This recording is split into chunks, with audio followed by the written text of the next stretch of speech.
Hi, and big welcome to you, Michael Thompson. Welcome to 10 by 6. Hi there, Hi, Tom. nice to have you on the show.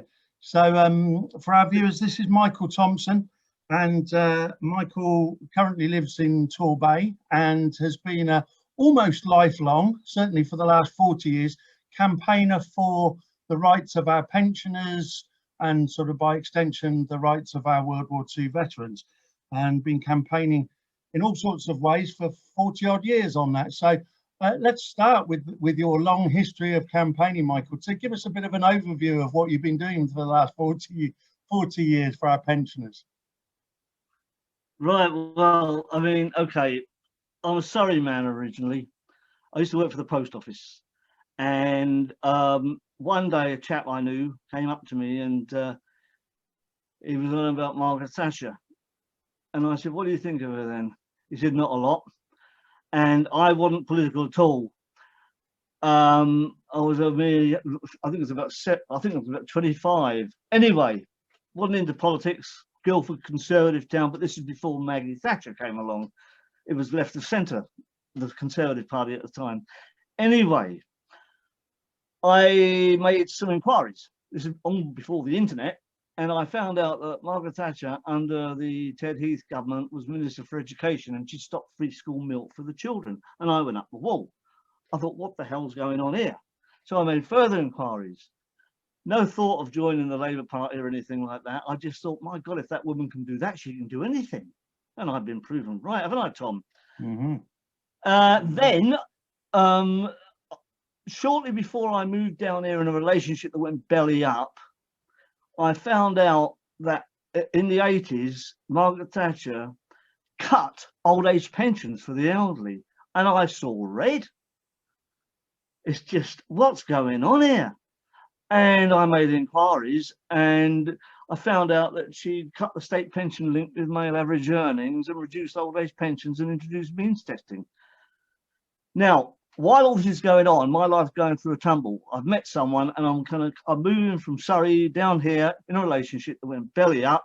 But in that time of moving down here, the first thing I did was join the Labour Party as an activist to defend older people.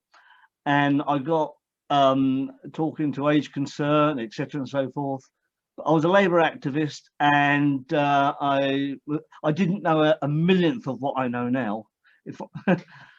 But basically, to cut a long story short on the Labour Party bit, I tore up my membership when Tony Blair did not reverse any of Margaret Thatcher's policies. He did a wee bit of good in respect to a minimum wage, but I even thought then, with all the means testing going on, what's the point of having a minimum wage if the more you get, the more you have to give away, because that's what happens under means testing if you're in private accommodation and things like that. Anyway, to cut a long story short, I walked out of the Labour Party, threw my card away. Where I live, the Labour Party dissolved because of Blair's right-wing stance and lots of different reasons. One was the Iraqi war. Mine was on pensions. And then I'm gonna have to cut a long story short because it is a long story. But basically, over the few years, I formed and founded, with Age Concern involved, 3 non-party political pensions pressure groups featuring caring young people. We got a bit in the Daily Mirror that brought phone calls from across the country from people thanking us. I met a lot of Tory MPs who couldn't have been more arrogant, and they certainly were. Mikey, you've done a great job in trying to condense 40 years of activism and fighting for a better deal for our pensioners into just a few minutes. So, I mean, thank you for that. You were, I understand you're 73 now, is that right? That's right. Yes, that's so right. You've been at this since you were in your sort of mid-30s. Yes. You know, just into your 30s, you've been campaigning for the rights of our older citizens, and you know, good for you. And what are some of the reasons why you think that's important? I mean, how does our pension compare to other countries? What sort of problems are our pensioners facing? Basically, Europe value the role of their state, what the state pays out in subsidy and investment and state pensions. We don't. Margaret Thatcher linked the state pension to inflation, then brought in policies to lower inflation. And so the old age pension is low. What I believe wholeheartedly that we should value our elderly people for the normal reasons, i.e. the fact that they've got lots of wisdom, they've done lots of things, but they're hived into residential homes for whatever reason, and they languish there. In this country today, well, in every country, everything's linked. We're all connected. I mean, young people have got a nightmare to look forward to. I mean, I really do believe that older people should be cared for and looked after. Yeah. And this might be intercepting some of your further questions, but I've got to say this. Okay. We can afford to increase state pensions. The national insurance system, the national insurance surplus is bulging at the seams in billions. I've been trying to think of some questions that other people might ask me. They might say, who's going to pay for this and who's going to pay for that? The bottom line is, we are. It doesn't have to come out of direct taxation because the money is there. If you look up the National Insurance Fund, I think it runs into about 135 billion. Yeah. And then the amount of money that goes out the country, and people will say, well, why give pensioners who are richer more?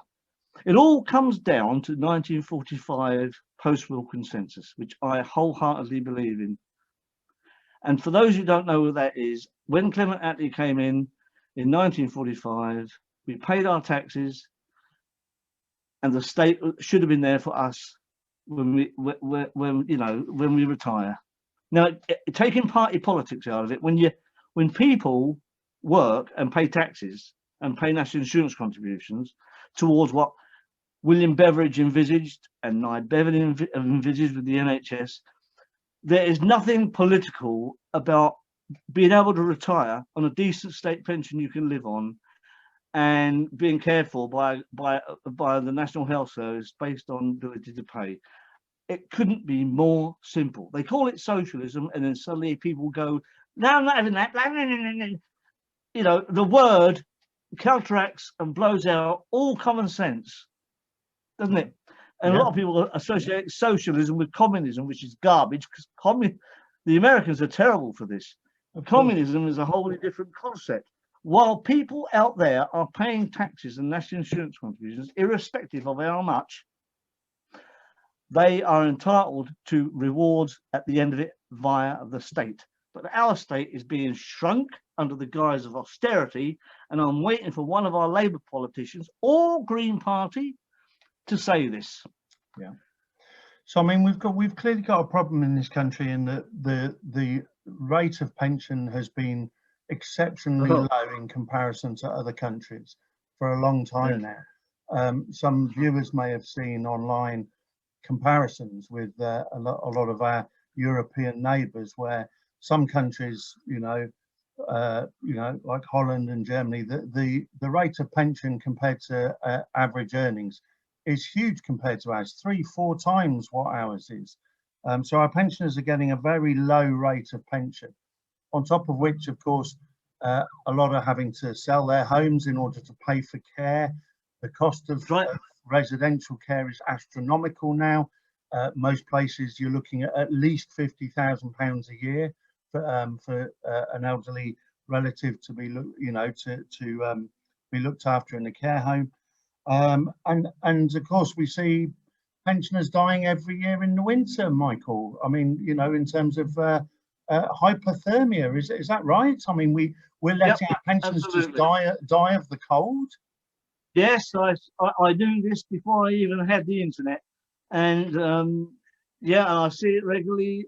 Age concern, talking about how many, what staggers me, absolutely staggers me beyond belief, the way the BBC bury all this. They do. We don't hear about it. Again, this is in the letter I'm writing to my local paper at the moment about the BBC are burying everything. We're being dumbed down, and sadly, we're not like the French. And as something I saw a while ago, slightly off what you're talking about, but it really heartened me. I saw a YouTube broadcast of when Sarkozy President Sarkozy, who was a Blairite, he took over from Mr. Holland, socialist leader that was rejected or something out. Anyway, Sarkozy was going to increase state pension age from 62 to 60, 60 to 62 or 62 to 64, and the whole country were out. And an English interviewer went over to a young man in the crowd, along with other youngsters. And he went over, this is on a YouTube broadcast, so I haven't been able to find it since. And he said to this young man who spoke very good English, he said, "Why are you here sticking up for the elderly?" And this young man said, "What happens to one happens to all." How right he was. I would be proud to be a French person, I'll tell you. We don't stand up for each other. We're all, you got to go onto Facebook and read some of the stuff that people put in, and some of it's good. I've got a lot of friends. I've got a lot of friends on Facebook. Yeah, some of it's very good. I just say, I think it's a you know, a somewhat curiously English syndrome that we're used to allowing the ruling class to rule over us, steal all the money. And when you talked about money going abroad, obviously most of that is going into the something like 23 trillion is now held in offshore tax havens by the rich. So yeah, we're sort of unique in that we're used to the aristocracy and the ruling class ruling over us, stealing all the money, and we don't get up in arms about it.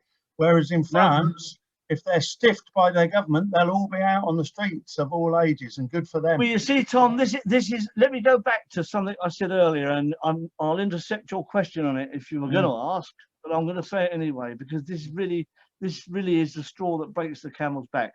This, as I said to you earlier, I believe in young people defending their grandparents, having full knowledge of what is happening to their grandparents, care of the government of the day, i.e. this lot. Now, when you get that, if that happened, and it would have to grab the attention in the media. Now, it might not move mountains regarding the government, but the idea of older people watching the youngsters talking about on their behalf, that would really please me, because this is the whole objective. Now, under Harold Wilson and Barbara Castle in 1974, Harold Wilson and Barbara Castle worked out a way to increase state pensions with male average earnings or inflation, whichever the higher, so that the pension, so that means testing would not get in the way, if you get my drift, to defend the state pension against devaluing. And that was great.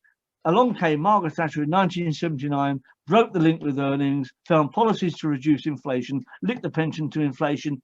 The pension goes down the drain, and older people have suffered ever since. And now we've got this thing called pensions credit, a means test again. Everything that happened in this country started under you know who in the 80s.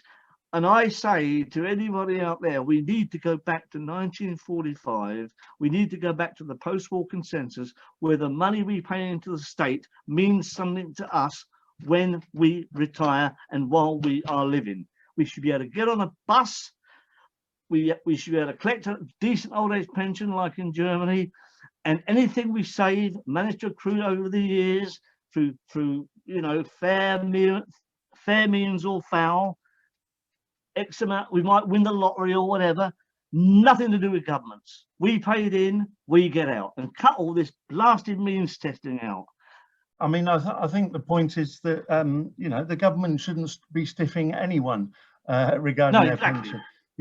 Pensioners, whether it's our very elderly that fought for as you say, against Hitler and the Nazis in World War II, to people that are just becoming pensioners now, to the waspy women that have been stiffed.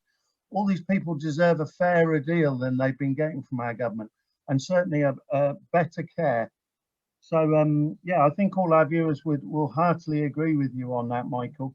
And we're going to wrap it up, but I just want to say that a couple of the petitions that you mentioned, there's a government petition, and there's also on the government's official petition website, there's also a 38 degrees one. We're going to post them in the links, or we'll post the links there, and under the under this interview on the YouTube channel. We'll post the links. Any viewers out there that are watching this, if you're interested in engaging with this topic, in helping Michael in his campaigning for a better deal for pensioners, if you want to do something locally, lobby your MP, lobby councillors, politicians, or you know, start your own petition, or whatever you want to do that might make a difference, that might benefit our pensioners, then leave us a message. Message us in the comments below the video on YouTube. I'll send you my email address and people can contact me. Yeah. Okay. Michael, well, listen, thank you so much for giving up your time to tell us about your sort of more or less lifelong history of campaigning for our pensioners and our World War II veterans. Good for you. We appreciate it. Much respect to you for spending 40 years of your life campaigning for a better life for those people. And thanks for your time today. Thank you, Michael. Thanks very much, Tom. All right, you take care. Cheers. Bye-bye.